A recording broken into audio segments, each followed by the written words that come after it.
For this Vincent van Gogh Starry Night 3D landscape, you're going to need 2 pieces of paper.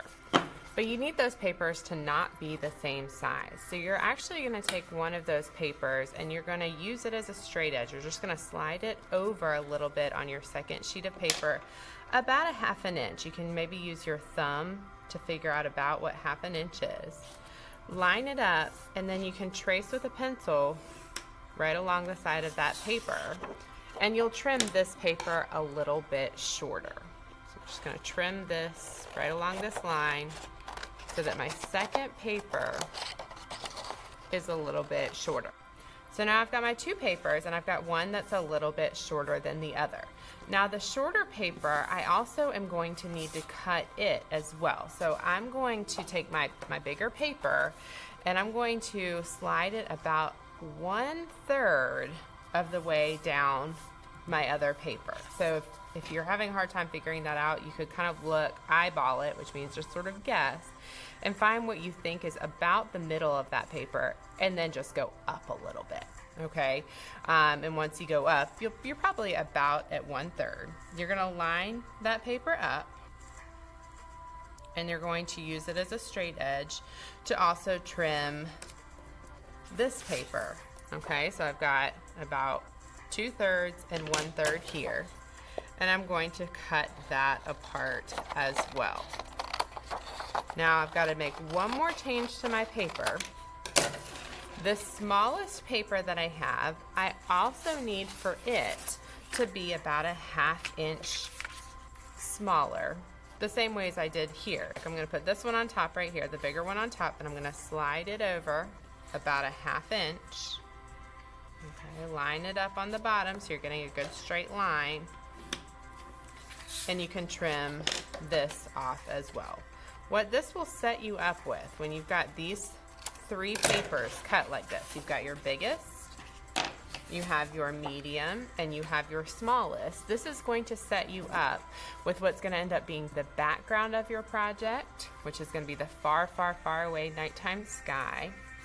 Your middle ground of your project, which is going to be the land that's pretty far away. And then the foreground of your project, which is going to be the land that's the closest to you. But all those papers are different sizes now. They're different heights, and they're about 1/2 inch shorter than each other as you work your way in. And that will set you up for the next steps. Once you have your papers trimmed, you choose smaller papers you can put to the side, but keep up with them because you're going to need them later. And you're going to work just on this larger sheet of paper to create a starry night sky.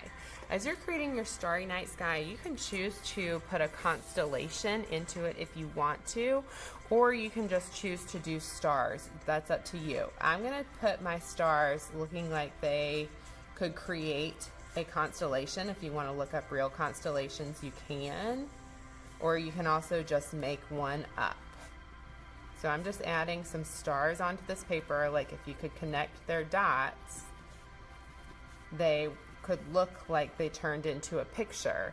And then once I have that done, I'm just going to start using my light and bright colors of yellow and orange to create some swirling light around these stars in my sky, the way Vincent van Gogh has lots of swirly, whirly lines in his nighttime sky in his painting Starry Night.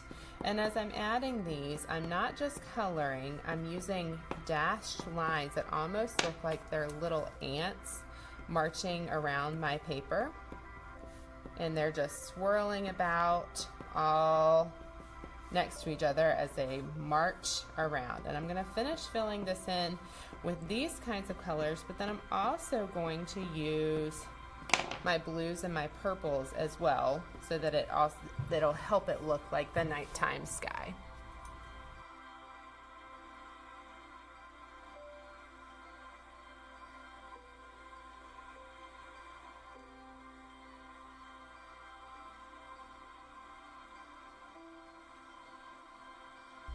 As I'm working these colors in, you might notice that there's still a lot of white space, and so it looks a little bit too bright for it to be the nighttime sky. A trick that you can do is you can actually use just regular washable markers in clean water to help fill this space.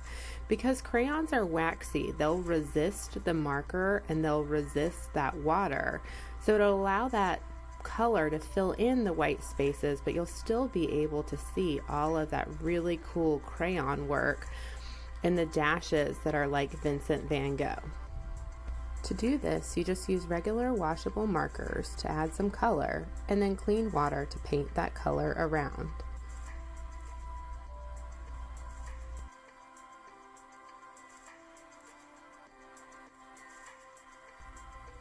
So I'm finishing this up, and if I want to, I could just take some of this water and drag it down towards the bottom of my paper, and it'll bring that pigment with it. So if it bothers you to have the bottom of your paper empty, this would be a solution if you wanted it. All right, and as I finish this, I'm gonna be ready to set it off to the side so it can dry, and I can move on to my next steps of my middle ground and my foreground. When I bring this up to the camera though, I just want to show you can still really see that crayon texture through that marker as watercolor. All right, ready to move on.